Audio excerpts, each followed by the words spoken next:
Acara ini dipersembahkan oleh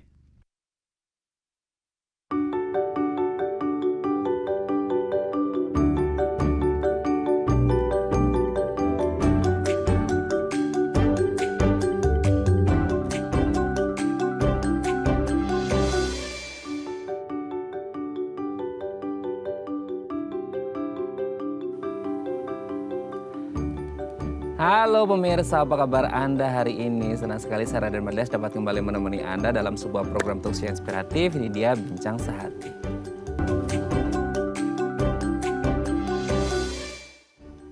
Ya pemirsa, di bulan Oktober ini kita memperingati Hari Stroke Sedunia. Stroke ini kan penyakit degeneratif yang sayangnya ya angkanya itu meningkat setiap tahun. Tidak hanya untuk orang yang tua gitu ya, ternyata banyak juga anak muda yang mengalami stroke. Aduh, ini bisa menyebabkan kecacatan sampai kematian. Memang salah satu solusinya adalah dengan mengonsumsi asupan yang tepat dan sehat pastinya ya.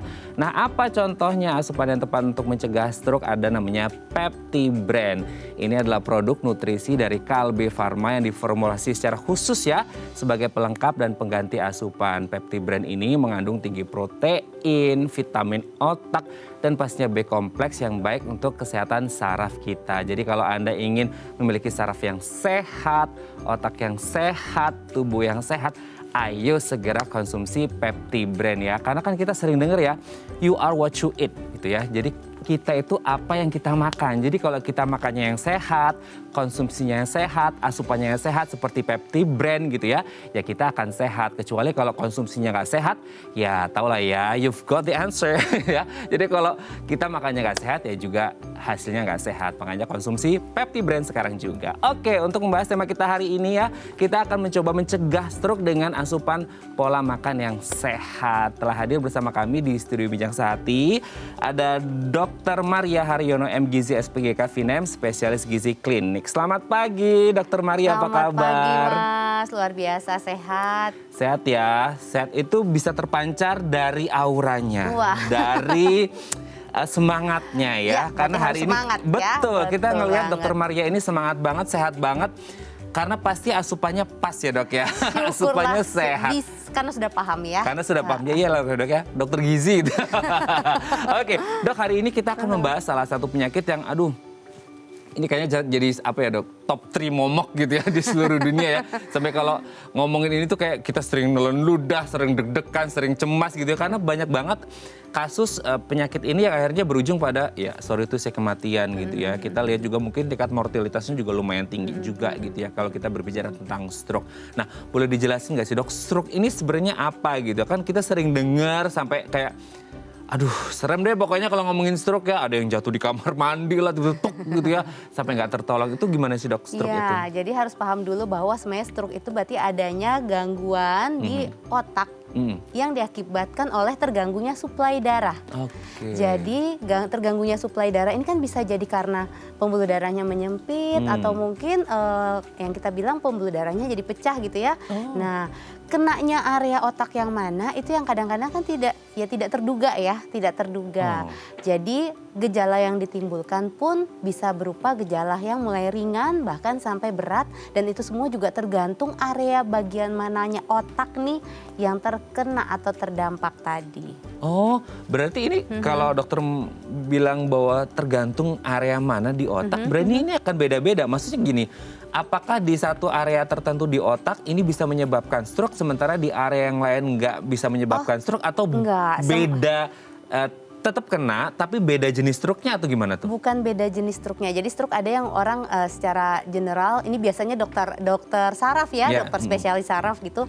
Secara general akibat penyumbatan atau akibat pembuluh darahnya pecah. Tetapi kan otak kita itu luar biasa gitu ya. Jadi segala posisinya ini menentukan prestasi. Jadi Kayak di kalau sekolah misalnya ya, jadi kalau misalnya kenanya area yang ini ngatur untuk bicara gitu ya, otomatis ada mungkin dia jadi susah bicara, mulutnya pelo gitu ya, atau mungkin kenanya area yang mengatur gerak. Nah, itu tergantung luas areanya. That's why biasanya gini, kalau stroke itu masa sejak dia ada rasa-rasa nggak nyaman sampai harusnya dia tertangani itu yang ada semacam golden period. Jadi sebaiknya segera karena semakin cepat tuh biasanya dokter-dokter saraf itu cepat menangani, jadi kita tidak berharap dia makin meluas gitu ya proses kerusakan di dalam otaknya.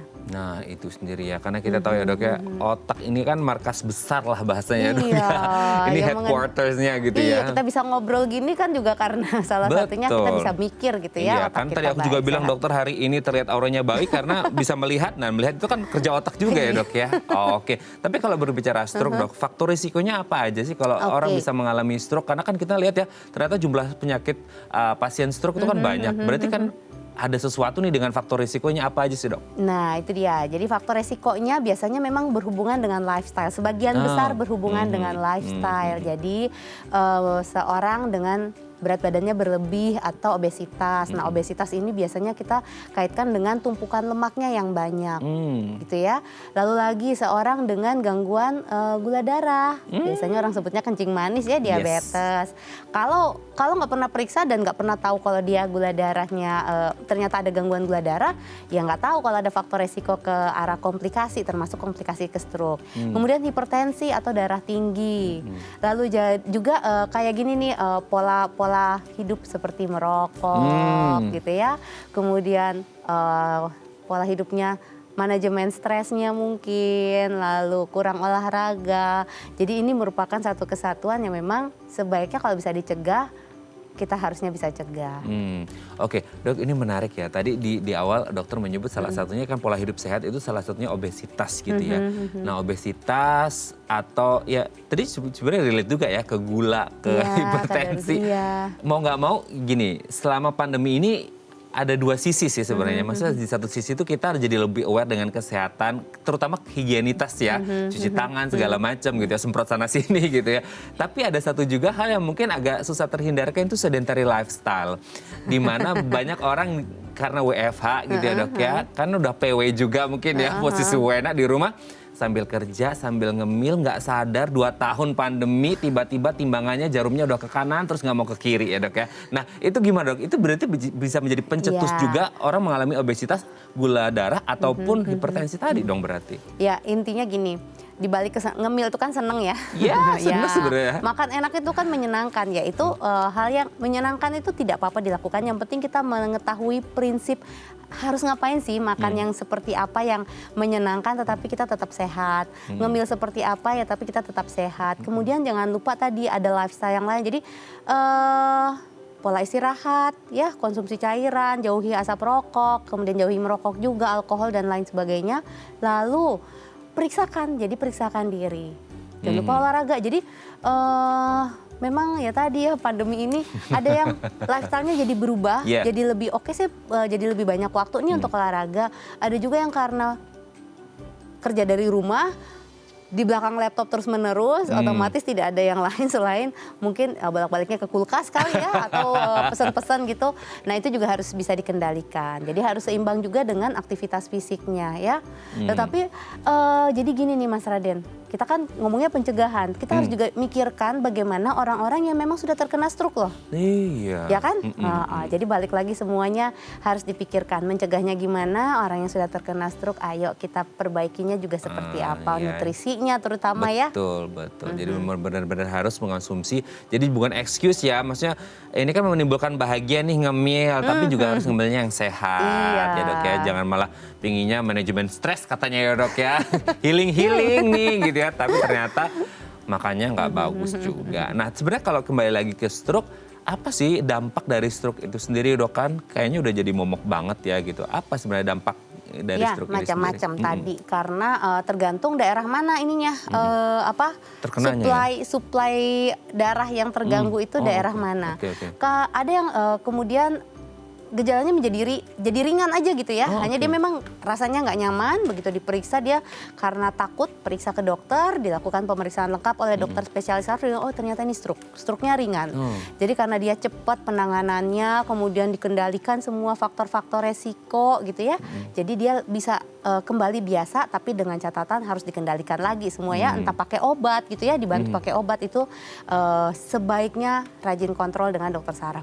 Tapi ada juga memang yang jadi ya orang mengenalnya stroke itu selalu berat gitu ya. Betul.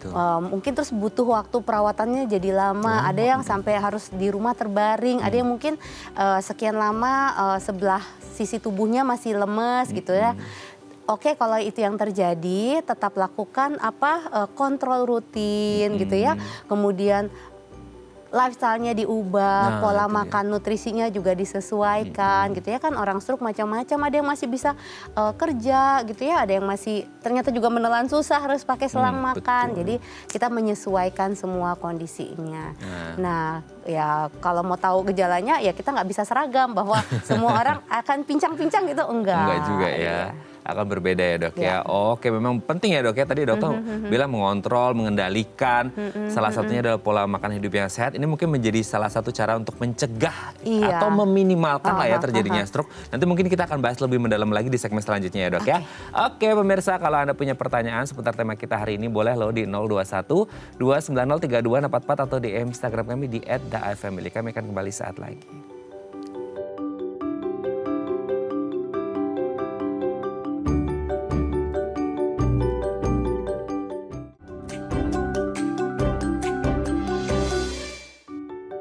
Baik, karena masih bersama kami di Bincang Sehati hari ini kita membincangkan satu penyakit yang banyak sekali diderita dan sebenarnya kalau diantisipasi sedari awal ya, tadi Dokter Maria juga sudah menyampaikan ya, ini akan bisa diminimalkan risikonya terkena penyakit stroke. Nah kalau Anda punya pertanyaan boleh ya di 021 290 3244 atau di Instagram kami di @daifamily. Kita masih bersama dengan Dr. Maria Haryono, MGizi SPGK Vinem, spesialis gizi klinik. Dok, kita lanjut lagi.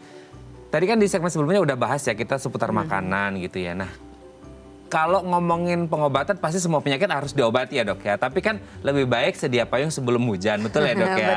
Itu udah berbahasa ketahuan ya umurnya berapa gitu. Tapi sebenarnya kalau untuk pencegahannya dok, sebenarnya apa saja sih yang bisa dilakukan? Maksudnya apakah hanya terbatas pada pola makan saja atau gimana dok? Oh semua harus barengan, pola makan dijaga, lifestyle dijaga, termasuk olahraga. Tadi ya merokok, nah tinggal sekarang dari sisi makanannya nih, makanan kan hal sepele ya. Betul. Nah kalau makanan nih ya dok ya. Aduh nih kalau ngebutin istilah ini ketahuan lagi dok, aku malu nih. Kayaknya sudah aku bisa duga nih, coba tanyanya apa nih? 4 sehat 5 sempurna dok, tuh kan diketawain. Jadi ketahuan ya, kita angkatannya Hairil Anwar. Oke dok, 4 sehat 5 sempurna gitu, ini gimana dok? Oke, jadi kita dulu mengenal slogan 4 sehat 5 sempurna. Dulu ya dok? Dulu, jadi ketahuan ya. Jadi sekarang udah bukan 4 sehat 5 sempurna. Sekarang diganti yang namanya gizi seimbang. Ya, seimbang itu bukan ditimbang jadi sama semua, enggak ya. Tetapi seimbang itu apa yang harus seimbang, apa yang tubuh saya perlukan dengan apa yang harus dikonsumsi dari luar. Juga demikian nih Mas Raden, laki-laki sehat, aktivitas fisiknya banyak, itu olahraganya kenceng kan? 5 kali seminggu gitu kan. Jadi itu harus naik sepeda loh dok. Oke. Lalu itu harus seimbang juga dengan jumlah nutrisinya sesuai dengan tubuhnya Mas Raden. Jadi diet seimbang itu ada pakemnya, tetapi sebenarnya jumlahnya setiap orang bisa berbeda-beda. Oh, gitu. berarti gini. Kalau nangkapnya orang awam ya dok ya, berarti setiap orang itu tidak bisa disamaratakan ya. Maksudnya kayak butuhnya kamu berapa ini, berapa ini itu tidak bisa standar. Tapi lebih kembali ke personalnya masing-masing atau gimana tuh? Betul sekali. Jadi memang harus kembali kita sesuaikan dengan orangnya masing-masing. Jadi kebutuhan nutrisi seseorang itu ditentukan dari usianya, jenis kelamin, tinggi badan, berat badan, aktivitas fisiknya. Kemudian juga ada kondisi lain yang mungkin kondisi stres atau penyakit. Gitu ya, kita menyesuaikan kebutuhan nutrisinya seberapa kita sesuaikan. Nah untuk yang baik-baik aja seperti kita aktivitas masih bangun pagi, aktivitas sampai malam kerja gitu ya, kemudian istirahat, sebaiknya terapkan yang namanya prinsip dasar nutrisi tadi, gizi seimbang. Gizi seimbang itu harus memenuhi semua jumlah nutrisi sesuai dengan porsinya. Jadi jumlah nutrisinya itu ada yang namanya makronutrisi, ada yang namanya mikronutrisi. Sesuai namanya makro berarti besar. Betul. Besar itu berarti karbohidrat, lemak, protein. Jadi kita bisa lihat nyata gitu ya. Kalau kita identikan karbohidrat sehari-hari orang Indonesia banyaknya dari nasi. Ada yang suka umbi-umbian, oh silakan umbi-umbian. Karbohidratnya dari jagung boleh juga gitu ya. Lalu lagi protein. Protein itu kan lauk, gampang ingetnya lauk. Putih telur, ayam, ikan, tahu, tempe ya, daging, kacang-kacangan itu sumber protein. Walaupun dia sumber protein memang kadang-kadang ikut-ikut nutrisi yang lain nih. Ada seratnya, ada vitaminnya juga gitu ya, ada sumber karbohidratnya, tetapi dia kelompok utamanya adalah protein. Lalu lemak. Lemak orang suka takut gitu ya. Ya boleh ditakuti karena gini, kalau tubuh kita butuh lemak. Tetapi jenis lemaknya sebaiknya lemak yang baik, bukan lemak yang jenuh. Kalau orang Indonesia kan, kita bukan orang Indonesia aja, siapa sih yang nggak suka makanan digoreng gitu ya? Resep Nah, itu kan minyaknya berarti minyak yang jenuh, menjadi jenuh. Jadi itu sebenarnya kurang bagus buat tubuh kita ya. Lalu ada mikronutrisi. Mikronutrisi namanya mikro berarti kecil-kecil. Yes. Walaupun kecil bukan nggak penting, hanya Tapi kecil-kecil cabai rawit ya, Dok. Tapi yang namanya mikro berarti hanya dibutuhkan sejumlah kecil, bukan disepelein. Nah, yang kecil ini sayangnya banyak, orang suka nggak lihat gitu ya. Vitamin C, vitamin D, vitamin A, vitamin B gitu ya, sampai mineral. Mineral tuh sampai yang kalsium, magnesium, fosfor itu juga harus terpenuhi. Nah, kadang-kadang kalau ingat makro mikronutrisi orang ribet dokter gitu kan. Jadi disederhanakan menjadi tadi gizi seimbang. Kalau orang sudah tahu gizi seimbang, oh saya harus makan sesuai piring sehatku nih. Setengah piring isinya sayur, seperempatnya karbo, seperempatnya lauk, protein gitu ya. Ini diharapkan dapat mensuplai gizi seimbang untuk tubuhnya. Jadi nutrisi makronya masuk, nutrisi mikronya juga masuk. Nah, makro mikronya masuk gitu ya di gizi seimbang ini. Tapi Dok, ini aku mau flashback lagi, tadi dokter menyebut karbohidrat lah, lemak. Ini kalau protein rata-rata udah oke. Ini orang mau terima ya. Tapi kalau karbo, lemak ini kan banyak di blame sama masyarakat kita. No karbo, no lemak gitu kan. Nah sebenarnya apa sejahat itu? Aku mau ngomong gitu dong. Yang jahat adalah mungkin cara kita ya, cara kita mengonsumsi itu yang jahat. Karena gini, memang beberapa diharapkan jangan banyak-banyak. Karena karbo itu yang diharapkan karbo yang kompleks, bukan yang simpel. Kompleks itu kayak nasi merah gitu ya, kemudian umbi-umbian dengan kulitnya kalau bisa gitu ya. Kemudian yang simpel tuh gula, itu harusnya dijauhin. Ada lagi yang namanya refined karbo, tepung dan olahannya. Itu juga harus dikurangi ya konsumsinya. Itu kelompok karbo. Kelompok lemak ada yang namanya paling gampang tuh bedainnya lemak jenuh sama lemak tidak jenuh. Yang bagus ya tidak jenuh. Kalau jenuh, semua minyak apapun dipakai buat menggoreng supaya makanan itu renyah, itu pasti jadinya jenuh. Itu yang kurang baik ya. Santan juga termasuk. Jadi batasilah asupannya. Jadi kita butuhnya lemak yang baik. Lemak yang baik dari mana? Ikan. Ikan itu protein tapi ke bawah juga lemak baiknya. Misalnya ikan kembung, ya mudah carinya, harganya murah gitu ya. Kemudian lagi ada di dalam alpukat juga ada. Enak ya. Tinggal sekarang kita mau atau tidak. Itu aja ya. Tapi alpukat kalau boleh aku tanya, itu banyak juga yang bilang aduh nggak boleh itu. Mereka identik sama lemak. Nggak apa-apa kalau dikonsumsinya memang berupa alpukat utuh atau mungkin dicampur berupa olahan makanan. Yang hati-hati adalah temannya alpukat yang biasa kita konsumsi nih, alpukat sama kental manis. Alpukat sama gula. Kalau bahasa Jermannya sami mawon ya Dok ya, sama aja ya. Jadi pola-pola yang begitu yang mungkin juga harus dibenarin. Jadi jangan takut mengonsumsi karbohidrat dan lemak sejauh itu memang dalam rambu-rambunya ya. Nah, dia yang harus ditakutkan itu kalau konsumsi gulanya kebanyakan, tepungnya kebanyakan, lemak jenuhnya kebanyakan gitu. Jadi inilah yang nanti yang jadi biang kerok. Kalau biang keroknya dari makanan apa? Kalau kebanyakan simpenan, kan tubuh kita pintar. Nggak dibuang, disimpan. Simpannya jadi apa? Jadi lemak. Gitu. Kalau bisa ditabung ya, tabung ke bank. Tapi ini disimpan jadi lemak. Sehari, 2 hari, 3 hari, sebulan, 2 bulan, polanya seperti itu terus. Bertambahnya usia, aktivitas fisiknya berkurang gitu ya. Tumpukan lemaknya jadi banyak. Kalau jumlahnya juga banyak. Lalu lagi, ternyata di balik jumlahnya yang banyak, keseimbangan ini tidak tercapai. Misalnya terlalu dominan oleh karbohidrat, terlalu banyak gula, lemak jenuhnya. Akhirnya pencetus-pencetus untuk kolesterol naik, penyumbatan sumbatan pembuluh darah, gula darah terganggu gitu ya. Ini yang membantu mencetuskan segala ya problem kesehatan lah di badan kita. Nah itu dia ya. Jadi memang benar-benar harus seimbang ya dok ya. Antara karbo, lemak, protein dan lain sebagainya. Dan harus diingat nih, suka gini, aduh kalau makan sehat, aduh kalau ke dokter gizi udah kelar, nggak bisa makan enak lagi. Gitu kan. Padahal makan enak itu kan ditentukan dari kita sendiri. Jadi maksudnya kita memilih bumbu, Tuhan juga menciptakan bumbu-bumbu alami itu juga banyak loh yang bisa kita olah gitu ya. Tinggal kita memilih yang tadi nih yang jahat-jahat supaya jangan sering-sering. Nah ya tinggal kitanya ya dok ya, bijak-bijaknya kita mau sehat apa mau lezat. Dua-duanya dong. Tetap juga ya dok, banyak yang sehat dan lezat kok ya gitu ya. Banyak. Karena yang dipikirkan jadi masyarakat. makanya yang itu harus diberi pemahaman bahwa bukan berarti lezat itu tidak sehat gitu ya. Jadi harus sehat dan lezat. Oke dok, nanti kita lanjut lagi ya ngobrolnya. Pemirsa 021-290-3244 atau DM Instagram kami di @dafamily. Kalau Anda punya pertanyaan kami akan kembali sesaat lagi.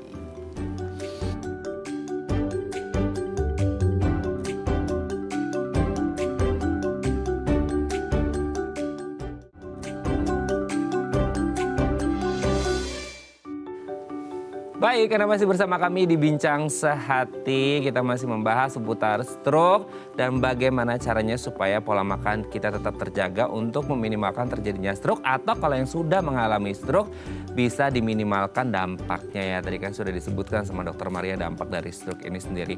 Kalau Anda punya pertanyaan boleh loh sharing-sharing atau tanya-tanya dengan Dr. Maria di 021-290-3244 atau DM Instagram kami di @dafamily. Kita masih bersama dengan Dr. Maria Haryono, MGizi SPG Kavinem, spesialis gizi klinik. Dok, sebelum kita lanjut seputar mitos fakta ya, kita mau bahas tentang mitos fakta dulu. Tapi sebelumnya mau tanya dulu, ini kan kalau orang stroke katanya kan ada yang mungkin agak susah nelan ya dok, karena kan mungkin sebelahnya itu kan agak kurang terkoordinasi lah seperti itu. Nah itu kalau untuk yang agak susah makan, susah dimasukkan, itu solusinya dengan makanan cair atau gimana sih dok? Oh baik, jadi pada kondisi-kondisi tertentu memang ada yang terganggu menelan. Menelan ini bisa karena stroke atau bisa karena penyakit lain, namanya disfagi, ya disfagia.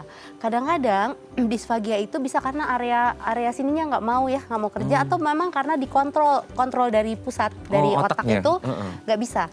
Namanya disfagia neurogenik. Nah untuk memastikan memang biasanya kita minta bantuan dokter THT untuk melakukan tes menelan. Ini tipe tes gangguan menelannya yang mana gitu.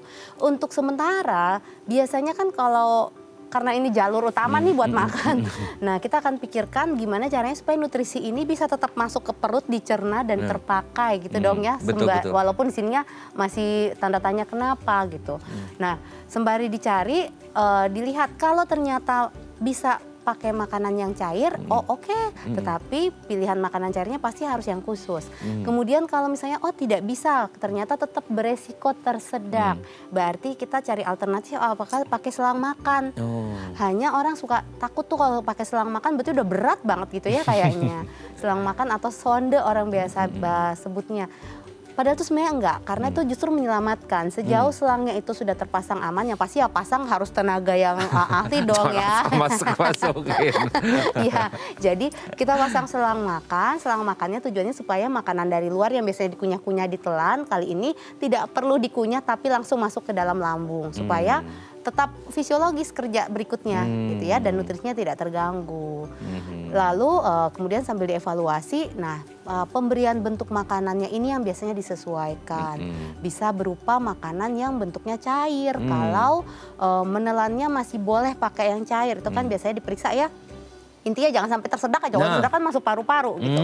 Lalu apakah kalau pakai selang makan berarti kualitas nutrisinya harus bagus. Karena kan kalau selang makan beda nih, bayangkan kita kalau bungkus nasi dari warung nasi gitu ya, sejumlah segitu harus masuk tuh lewat selang. Jadi kan banyak banget ya. Nah ini juga harus diatur supaya jangan sampai selangnya mampet, tapi volume makanannya bisa cukup masuk ke dalam memenuhi kebutuhan nutrisi.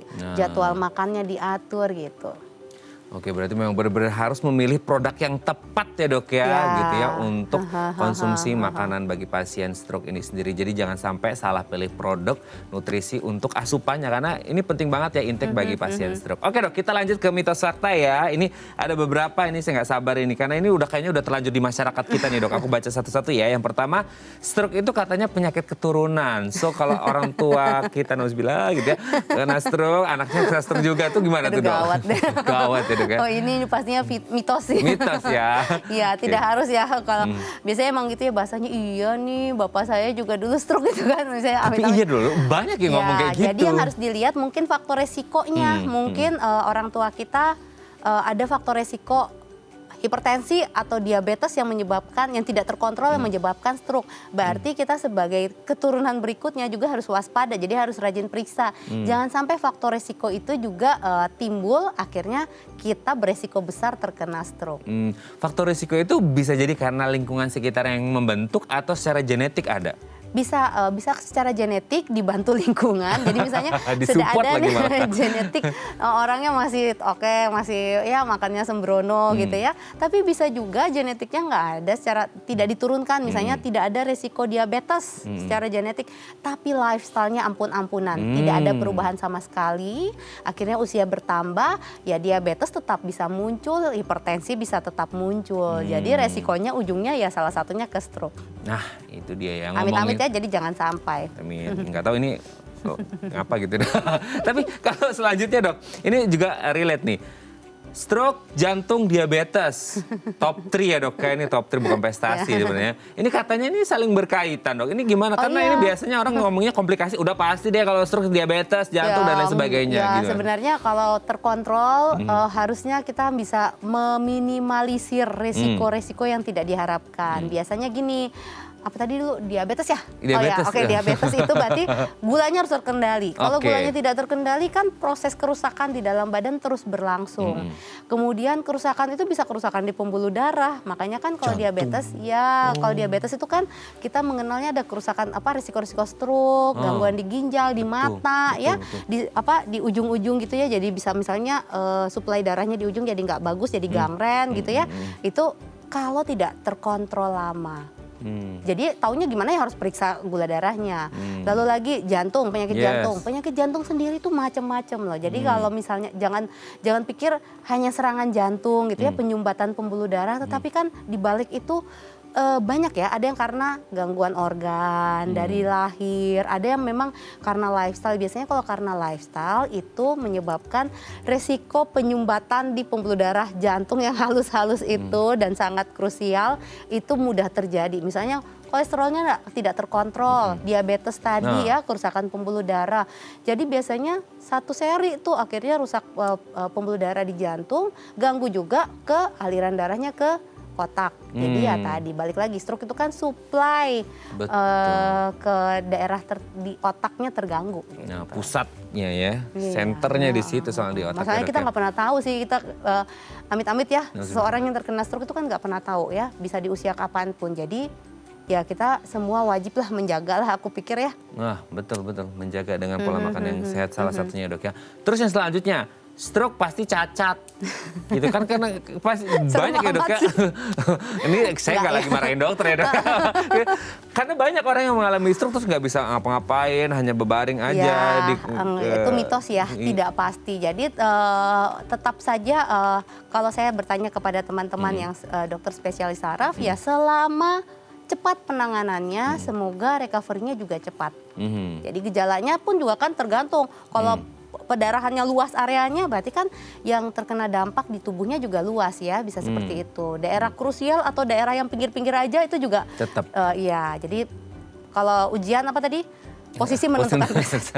Ya jadi sebenarnya gini, kalau sudah ada rasa tidak nyaman sebenarnya di badan kita segera periksakan. Apakah itu gejala stroke, gejala yang lain ya segera periksakan. Supaya tadi waktu penting golden periodnya itu cepat bisa tertangani. Itu juga menentukan seseorang lebih maaf tadi ya pasti cacat atau penyembuhannya cepat. Jangan lupa kalau udah kena gitu ya pemikiran-pemikiran untuk ke alternatif mungkin itu di nomor kesekian kan supaya difokuskan dulu untuk terapi-terapi yang jelas gitu Jangan ya. didobel-dobel ya dok ya, Iya. gitu. Jadi malah bahaya. Nah selanjutnya juga kan ada dok, orang yang serangan stroke pertama nih gitu ya, mungkin agak ringan gitu ya. Terus tiba-tiba kedua, dan itu biasanya katanya lebih parah. Jadi kalau orang bilang stroke kedua itu pasti akan jauh lebih parah dari yang stroke sebelumnya. Gimana tuh dok? Itu juga mitos. Tapi banyak yang Ya. berpikir demikian dok. Ya, kalau misal itu sebenarnya bisa diambil nilai positifnya Iya. ya. Intinya kalau sudah pernah kena stroke pertama Preventif ya. udah preventif lah, jangan sampai lebih parah lagi gitu ya. Tetapi apakah pasti yang kedua pasti lebih berat? Rasanya sih itu juga mitos karena balik lagi kenanya yang mana ya. Kalau kenanya yang pertama areanya penting sekali gitu ya, mungkin tuh jadi lebih berat dibandingkan yang kedua. Tergantung. Ya. Oke, yang selanjutnya penanganan stroke katanya bisa ditunda. Aduh, ini kenapa sih orang-orang suka ngomong ditunda mulu ya dok ya? Gimana tuh Jadi dok? ya udah lifestyle yang baik juga tunda aja deh. Iya juga Nah, ya. itu nggak boleh dong, itu mitos ya. Jadi sekecil apapun gejala kita alami, sebaiknya langsung periksakan. Kita kan kayak gini nih, Mas Raden lagi ketawa ke TV kita di sini kan, terus tahu-tahu kok agak-agak keliengan ya, apa ya gitu ya. Mungkin tensinya mungkin hanya sekedar turun sebentar atau mungkin karena pengaruh yang lain, ya segera badan kita itu pintar mengirimkan sinyal. Selama ada sinyal yang tidak beres, tidak benar, tidak seperti biasanya, ya udah segera periksakan. Kalau aman-aman saja, ya medical check up. Maksudnya periksa rutin gitu ya, supaya cepat ketahuan ada resiko-resiko, faktor resiko tadi atau enggak. Tapi biasanya dok, kalau kita ngomongin stroke kan banyak akhirnya orang udah sampai ya kolaps duluan lah, masuk ke rumah sakit itu gara-gara mereka agak apa ya bahasanya dok, menyepelekan tanda-tanda sinyal-sinyal yang tadi dokter sebutkan nggak sih? Itu sayangnya memang begitu. Jadi kayaknya lemes aja, udah deh sebentar. Kok lama-lama, kok sebelah sininya jadi nggak bisa gerak gitu kan. Nah itu biasanya. Jadi jangan sampai telat ya dok Jangan ya. sampai telat Karena tubuh lah. kita tuh Ya super. intinya selama menemukan pertama sudah ada sesuatu yang tidak beres, langsung bawa aja ke tempat pertolongan yang terdekat. Dan jangan nunggu yang kedua, ketiga, keempat ya dok ya. Cukup sekali, bahkan kalau mungkin jangan sama sekali gitu ya dok ya. Ya amin jangan sampai. Kalau bisa jangan sampai kena ya. Oke dok, nanti kita lanjut lagi, ini seru banget obrolan kita hari ini. Oke pemirsa, 021 290 3244 atau DM Instagram kami di @dafamily kalau Anda punya pertanyaan. Kami akan kembali sesaat lagi.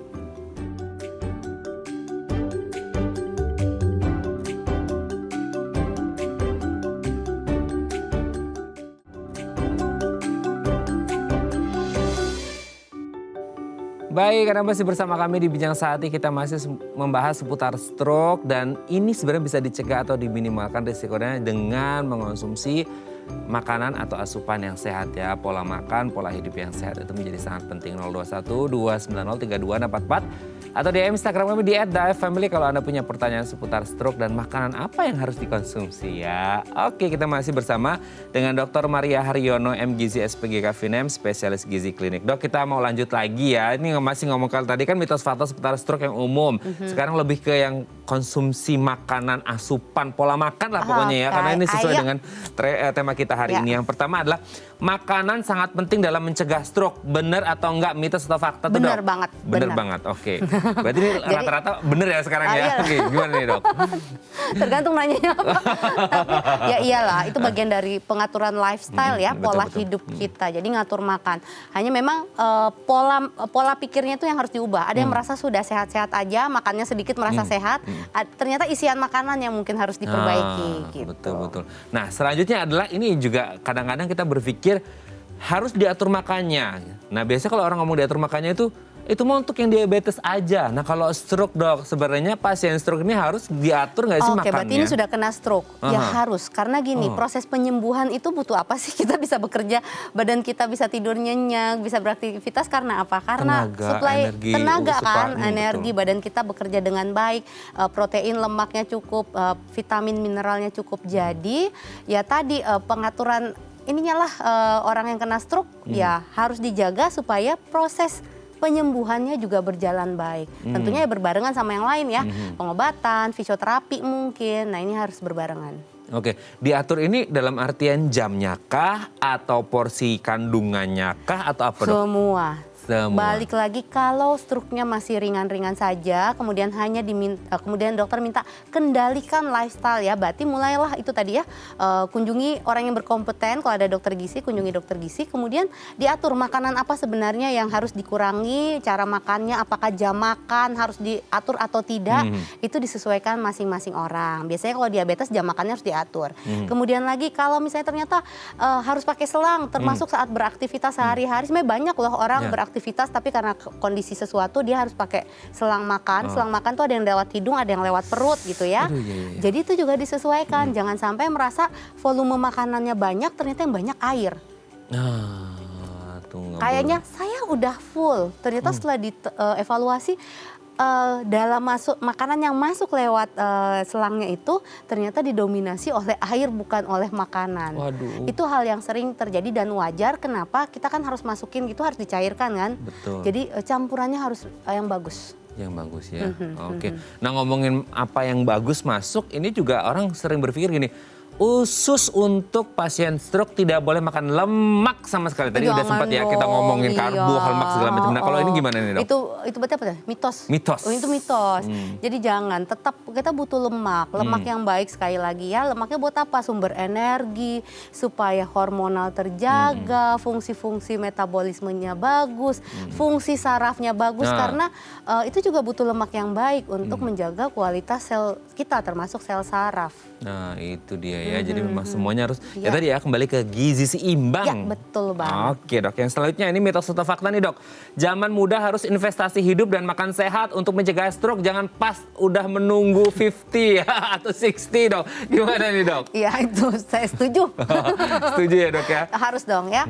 Tetapi oke, mungkin yang nonton ada yang masih usianya usia produktif. Ada Ya yang udah, mungkin sudah nanti gitu ya, Dok. Oke, ada yang mungkin sudah di atas 50. Jadi intinya sejak kapanpun, mulai kapanpun ya ayo start segera. Start segera. Jadi walaupun ya udahlah udah tua gitu ya. Nggak usah ya, kalau bisa dijaga sedini mungkin why not. Nggak usah pandang umur lah ya maksudnya. Karena sebenarnya bisa dibilang stroke itu juga selain karena hal-hal yang tidak bisa diubah ya, Dok ya. Itu juga manifestasi dari awal muda kita nggak sih, Dok? Jadi kan ada yang bisa faktor resikonya kalau yang mudah diubah itu karena berkaitan sama lifestyle. Yang tidak diubah yang tanda kutip mungkin takdir tadi ya. Jadi jangan sampai takdir tadi mencuat gara-gara lifestyle kita. Jadi ibaratnya kalau yang sudah ada resiko-resiko turunan diabetes, turunan hipertensi, jadi bukan turunan stroke, bukan turunan stroke. Turunan faktor resikonya ya udah dari awal dong. Mungkin harus membentuk ya pola makan yang baik. Oke ya. Yang baik, sehat dan enak. Itu penting ya. Oke, Dok. Ini seru banget ya. Begadang katanya bisa meningkatkan risiko stroke, Dok. Nah, gimana nih untuk mereka-mereka yang masih WFH bukan lagi 9 to 5? Yang ini susah nih pertanyaannya. Gimana? Karena begini pertanyaan gampang, tapi jawabnya agak-agak gini. Jadi gini, begadang bukan berarti pasti stroke, enggak. Tetapi dengan kita begadang otomatis ada pola di dalam tubuh kita yang berubah. Meningkatkan resikonya. Bisa jadi tensinya amburadul ya. Bisa jadi karena begadang kemudian makannya jadi banyak ya. Jadi ini berarti relate-nya ke mungkin resiko-resiko tadi, gula darah tidak terkontrol, tensi tidak terkontrol, yang berjalan terus-menerus, tidak olahraganya juga nggak ada, aktivitas fisiknya rendah, plus sambil begadang merokok gitu ya, atau sambil alkohol dikonsumsi, berarti kan resiko ini yang menyebabkan resiko ke stroke jadi tinggi. Tetapi kalau dikatakan begadang pasti stroke, enggak sih ya. Jadi ada proses-prosesnya. Nah, berarti sebenarnya bukan apa ya dibilangnya, bukan begadangnya ya, tapi apa yang dilakukan selama begadang itu gitu. Ya, meskipun sebenarnya begadang juga tidak terlalu juga baik. Oke, karena kan memang siklus tubuh kita itu kan ditakdirkan pada saat malam hari sebaiknya istirahat. Jadi kalau bisa ya bukan dibalik terus-menerus jadi kelelawar gitu. Jadi bagus kalau makhluk kelelawar ya, nokturnal gitu. bukannya nggak kelihatan ya. Oh, jadi yang itu ya, Dok ya, kasat mata ya. Oke, Dok. Ya, begadang boleh kalau ada memang perlu, tapi harus disesuaikan kegiatannya apa ya. Kalaupun makan ya jangan jadi yang ingat berat-berat lagu ya. Oke. Begadang jangan begadang ya, Dok ya. Baik, yang terakhir, Dok. Makanan cair atau susu kemasan selalu mengandung natrium tinggi sehingga tidak boleh dikonsumsi oleh pasien stroke. Panjang nih ya. Gimana ya, Dok? Iya, sampai saya harus konsentrasi. Jadi harusnya enggak ya. Jadi enggak. itu kita harus pintar-pintar. Jadi yang namanya makanan cair itu biasanya memang berupa kemasan yang sudah dikemas gitu ya, atau kita tinggal seduh, itu juga banyak. Di pasaran banyak sekali. Jadi intinya harus pilih-pilih. Kalau memang resiko kita karena hipertensi, berarti kan kadar natrium. Biasanya orang taunya jangan garam. Padahal sebenarnya yang dimaksud jangan garam itu adalah jangan natrium atau sodium. Natrium itu nama lainnya sodium. Paling banyak di mana? Di garam. Tetapi itu banyak juga di makanan-makanan yang lain. Makanan olahan, makanan minuman kemasan. That's why kalau bisa rajin-rajin lihat kemasannya. Jangan males ya. Iya, kayak sekarang lagi booming gitu ya kan. Sebenarnya kita juga harus lihat ya ke obat, makanan, cemilan, apapun. Kalau memang kita sudah peduli sama kesehatan kita dan kita rajin konsumsi itu, bacalah isiannya. Termasuk kalau dokter bilang batasi garam, itu artinya batasi natrium. Berarti termasuk yang ada di makanan kemasan, termasuk makanan cair. Kalau memang natrium batasi ya dilihat. Waduh, ternyata makanannya cair ini natriumnya wow, ya udah janganlah. Kalau untuk orang stroke kan kita butuh ibaratnya gini, sekali tenggak nutrisinya padat. Itu juga harus diperhatikan. Oke, nutrisinya ternyata padat, kemudian komponen yang lain, vitaminnya, mineralnya banyak. Natriumnya ternyata tidak sebanyak yang lain. Nah, Betul. biasanya natrium tetap ada, tetapi kalau tinggi banget rasanya itu juga harus dibandingkan ya, dilihat baik-baik. Berarti untuk pasien stroke natrium harus diwaspadai atau gimana tuh, Dok? Tergantung. Sebaiknya diwaspadai karena bukan tidak boleh sama sekali, tetapi ada batasan tertentu. Berapa batasannya? Jadi secara kita orang normal sebaiknya 2000 sampai 2400 mg natrium. Itu kalau dihitung garam itu sekitar 5 sampai 6 gram. Oke. Tapi kan tuh kalau garam, kita kan makannya ada yang lain-lain, saus dan sebagainya. Yang lain-lain ya. Jadi harus dikendalikan. Seimbang. Itu yang penting, imbang. Betul sekali. Oke, Dok, ya ini menarik banget ya.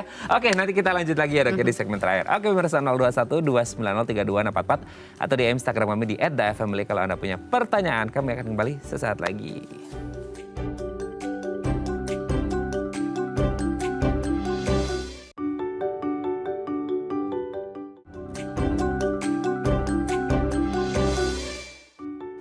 Baik, Anda masih bersama kami di Bincang Sehati. Kita masih bersama dengan Dr. Maria Haryono, MGizi SPGK Finem, spesialis gizi klinik. Nah, sebelum kita membahas lagi ngobrol sama Dr. Maria gitu ya, ini ada pesan penting ya, dan nasihatnya sangat penting untuk kita semuanya, pemirsa ya. Harus didengarkan baik-baik. Pola makan penting ini penting memang ya untuk dijaga dan diaplikasikan setiap hari. Gizi yang seimbang adalah pilihan yang tepat bagi semua orang. Nah, yang masih sehat ini harus memenuhi asupan dengan seimbang sehingga sesuai kebutuhan dan jaga kesehatan kita semuanya. Nah, jangan hanya makan puaskan lidah ya, tapi makan untuk menjaga tubuh dan mencegah stroke sejak dini. Jika sudah terkena stroke, amit-amit ya, jangan sampai sebenarnya ya. Tapi kalau sudah, jangan patah hati, tetap semangat menjalani rehabilitasi untuk hidup tetap produktif. Masing-masing orang memiliki kebutuhan gizi yang personal. Konsultasikan lebih lanjut dengan dokter atau petugas medis yang bertugas. Dan solusinya adalah apa? PeptiBrain, karena PeptiBrain ini mengandung tinggi kalori, tinggi protein, dan dilengkapi dengan vitamin otak untuk pelengkap dan pengganti asupan ya. Nah, ini dia sudah di shoot ada di depan kita semuanya, ini dia PeptiBrain.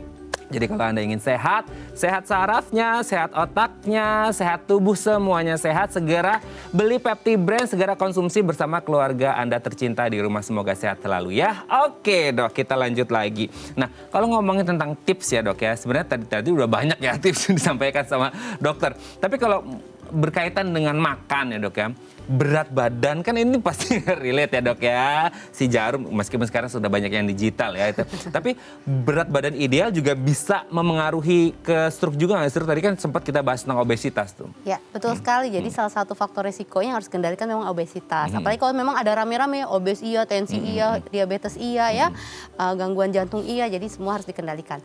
Nah, untuk obesitas sebenarnya bagaimana sih kita kendalikan? Pertama-tama nilai dulu diri sendiri. Paling gampang kan hitung BMI atau Betul. IMT. Itu hanya untuk gambaran beneran nggak obesitas atau enggak.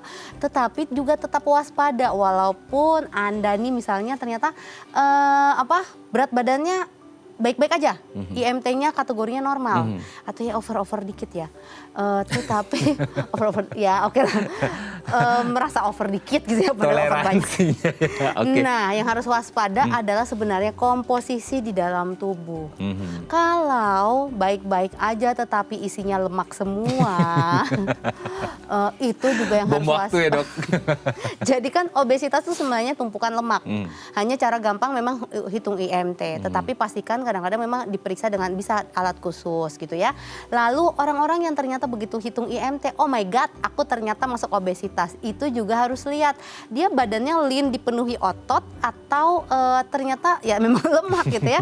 Kalau ternyata dia obesitas tapi dia olahragawan, isinya otot semua, berarti kan berada dalam status nutrisi yang baik. Walaupun IMT-nya kategorinya obes. Ya, jadi bisa dipahami ya.